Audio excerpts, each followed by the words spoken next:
নতুন বাজেটে জননিরাপত্তা বিভাগের জন্য ২৬,৮৭৬ কোটি টাকা বরাদ্দের প্রস্তাব সংসদে পাশ হয়েছে।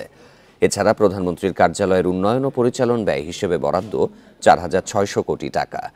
বেলা ১১টায় অধিবেশন শুরুর পর নির্বাচন কমিশন, পরিকল্পনা বিভাগ, মন্ত্রিপরিষদ সহ নানা বিভাগ ও দপ্তরের জন্য ২০২৪-২৫ অর্থবছরের বরাদ্দ প্রস্তাব উপস্থাপন করা হয়। রাষ্ট্রপতির অনুমোদনের জন্য সংসদে এসব প্রস্তাব সর্বসম্মতিক্রমে পাশ হয়। এ সময় অভ্যন্তরীণ সম্পদ বিভাগের জন্য ৩,২১৭ কোটি টাকা বরাদ্দ হয়। শনিবার জাতীয় সংসদে অর্থমন্ত্রী তার বক্তব্যে এবারের বাজেটে কিছু নীতি সংশোধনের প্রস্তাব তুলে ধরেন। পরে সংসদ সদস্যদের কণ্ঠভোটে পাশ হয় অর্থ বিল। সংসদে আজই পাশ হচ্ছে নতুন বাজেট, আর তা কার্যকর হবে আগামীকাল থেকে।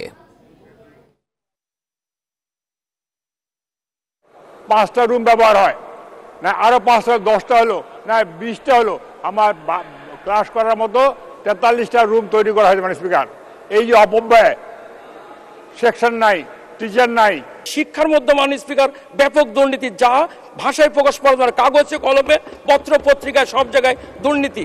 পথে ঘাটে যাবেন, শিক্ষা অফিস থেকে শুরু করে একবারে ঢাকায় আসবেন, তাদের গ্যাসুইটি, তাদের অবসর ভাতা টাকা ছাড়া 5 বছর 4 বছর থেকে কোনো শিক্ষক তাদের এই ভাতাটা পাচ্ছে না। আগামীকাল থেকে কার্যকর হচ্ছে বাজেট। এ বিষয়ে জানাতে জাতীয় সংসদ ভবন থেকে যোগ দিচ্ছেন সহকর্মী নাফিজা দৌলা। নাফিজা, কাল তো অর্থ বিল পাশ হয়েছে, আজ বাজেট পাশ হচ্ছে, এই কি প্রক্রিয়া রয়েছে এখানে?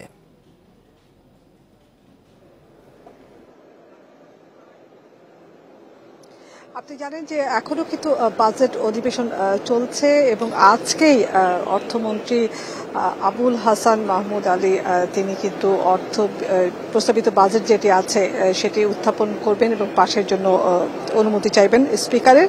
তারপরে সংসদ সদস্যদের সর্বসম্মতিক্রমে কণ্ঠভোটে সেই ২০২৪-২৫ অর্থ বছরের বাজেটটি পাশ হবে এবং যেটি আপনি বলছিলেন যে আগামীকাল থেকেই কিন্তু এই বাজেটটি কার্যকর শুরু হয়ে যাবে এবং এই মুহূর্তে যেটি চলছে সেটি বাজেটের উপরে সর্বশেষ আলোচনা।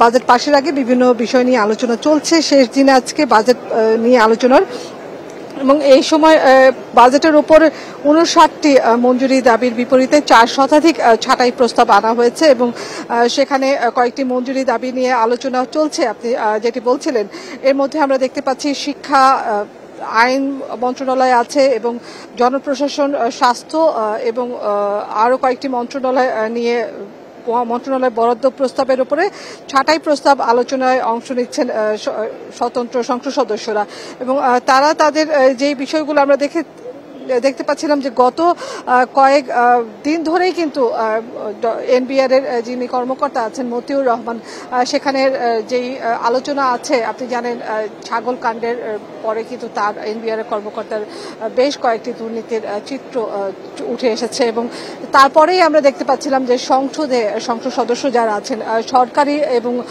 স্বতন্ত্র সংসদ সদস্য, বিরোধী দলের সদস্য, সবাই কিন্তু এই দুর্নীতির বিরুদ্ধে তারা সোচ্চার অবস্থানে আছেন এবং বলা হচ্ছে সরকারি কর্মকর্তা যারা আছেন তাদের মধ্যে যে দুর্নীতির ব্যাপকতা বেড়েছে তার ব্যাপারে সরকারের বিভিন্ন পদক্ষেপ নেওয়া উচিত, সেই দাবি তারা তুলছেন এবং এখনো বাজেটের উপর আলোচনা চলছে এবং আমরা যতটুকু জানতে পেরেছি ২টা ৩০ নাগাদ অর্থমন্ত্রী সব আলোচনা শেষে বাজেটটি পাশ করার জন্য নিশ্চয়ই অধিবেশন শেষ হওয়ার পর পরবর্তী তথ্য আপনার মাধ্যমে আমরা দর্শকদের জানাবো।